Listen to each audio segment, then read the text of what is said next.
राधे राधे मेरे प्यारे भाइयों बहनों माताओं व बंधुओं, संस्कार की बातें चैनल में आपका स्वागत है।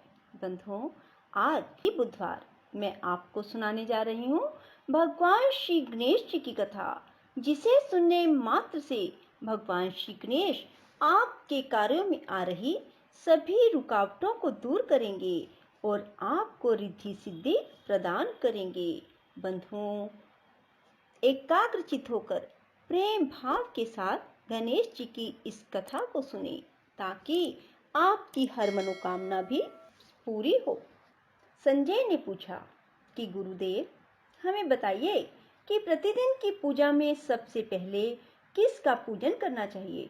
तब व्यास जी बोले, संजय, विघ्नों को दूर करने के लिए सर्वप्रथम गणेश जी की पूजा करनी चाहिए। पार्वती देवी ने पूर्व काल में भगवान शंकर के संयोग से कार्तिकेय और गणेश नामक दो पुत्रों को जन्म दिया। उन दोनों को देखकर देवताओं को पार्वती जी पर बड़ी श्रद्धा हुई और उन्होंने अमृत से तैयार किया हुआ एक दिव्य मोदक अर्थात लड्डू पार्वती जी के हाथ में दिया। मोदक देखकर दोनों बालक माता से मांगने लगे। तब पार्वती देवी विस्मित होकर पुत्रों से बोली, मैं पहले इसके गुणों का वर्णन करती हूँ, तुम दोनों सावधान होकर सुनो। इस मोदक के सूंघने मात्र से अमृतत्व प्राप्त होता है। जो इसे सूंघता या खाता है वह संपूर्ण शास्त्रों का मर्मज्ञ, सब तंत्रों में प्रवीण, लेखक, चित्रकार, विद्वान, ज्ञान विज्ञान के तत्व को जानने वाला और सर्वज्ञ होता है। इसमें तनिक भी संदेह नहीं। पुत्रों, तुम में से जो धर्म आचरण के द्वारा श्रेष्ठता प्राप्त करके आएगा, उसी को मैं यह मोदक दूंगी। तुम्हारे पिताजी की भी यही सम्मति है।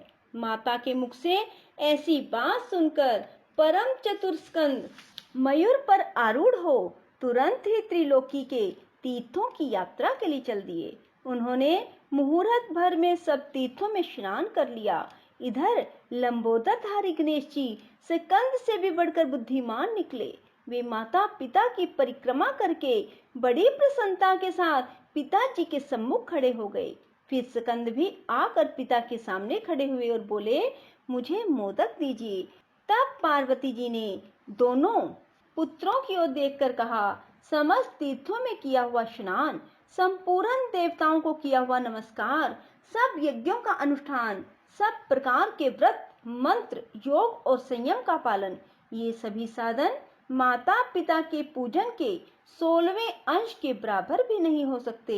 इसलिए यह गणेश सैकड़ों पुत्रों और सैकड़ों गणों से भी बढ़कर है।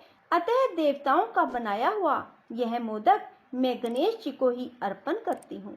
माता पिता की भक्ति के कारण ही इसकी प्रत्येक यज्ञ में सबसे पहले पूजा होगी।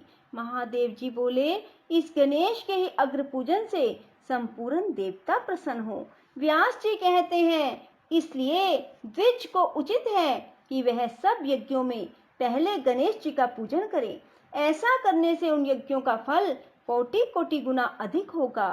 संपूर्ण देवी देवताओं का कथन भी यही है। देवादि देवी पार्वती ने सर्व गुणदायक पवित्र मोदक गणेश जी को दिया तथा बड़ी प्रसन्नता के साथ संपूर्ण देवताओं के सामने ही उन्हें समस्त गणों का अधिपति बनाया। इसलिए विस्तृत यज्ञों, स्तोत्र पाठों और नित्य पूजन में भी पहले गणेश जी की पूजा करके ही मनुष्य संपूर्ण सिद्धियां प्राप्त कर सकता है। चतुर्थी को दिन भर उपवास करके श्री गणेश जी का पूजन करें और रात में अन्न ग्रहण करें। गणेश जी की स्तुति इस प्रकार करनी चाहिए, श्री गणेश जी, आपको नमस्कार है। आप संपूर्ण विघ्नों की शांति करने वाले हैं। उमा को आनंद प्रदान करने वाले परम बुद्धिमान प्रभु, भव सागर से मेरा उद्धार कीजिए। आप भगवान शंकर को आनंदित करने वाले हैं। अपना ध्यान करने वालों को ज्ञान और विज्ञान प्रदान करें। विघ्नराज, आप संपूर्ण दैत्यों के एकमात्र संहारक हैं। आपको नमस्कार है।